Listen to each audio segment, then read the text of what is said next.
जगतसिंहपुर बजरंगी दल पक्षर श्रीराम नवमी पालित पवित्र श्रीराम नवमी उत्सव मुखर हो पड़ी जगतसिंहपुर सदर महकुमा। राम नवमी गाँ ठू सहर पर्यंत प्रत्येक राम मंदिर में श्रद्धालु मानक भिड़ देखा मिली।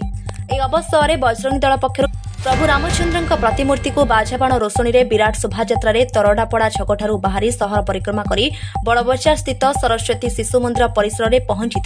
यह शोभायात्रा हजार हजार श्रद्धालु जय श्रीराम नारा दे सहर परिक्रमा करते भक्तिभावमय परिवेश में राम भक्त माने प्रभु श्रीराम को पाछोटी नहीं।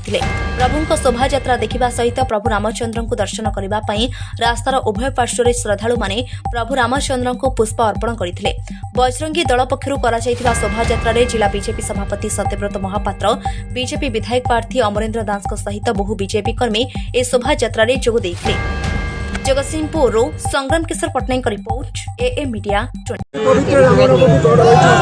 आज पवित्र रामनवमी अवसर में आपण देखुं हजार हजार युवक मैंने आज ये रामनवमी की उत्साह सहित पालुंट एवं एठी बजार कमिटर प्रेसिडेंट तथा भारतीय जनता पार्टी सभापति सत्यव्रत महापात्र एवं समस्त जगतसिंहपुरवासी आज उत्साह उल्लास पालन करुँच।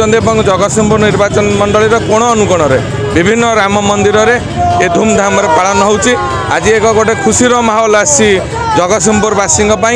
जगतसिंहपुर रास्तार देखुं आप हजार हजार रामंकर भक्त आज जय श्री राम नारा रे आज प्रकम्पित होची जगतसिंहपुर रास्ता। ये हूँ आमे समस्ते भगवान श्री राम होची पूजक आमे तांको पूजा करूँ। ये कौन सी विजय उत्सव न ये हूँ भक्तिर उत्सव।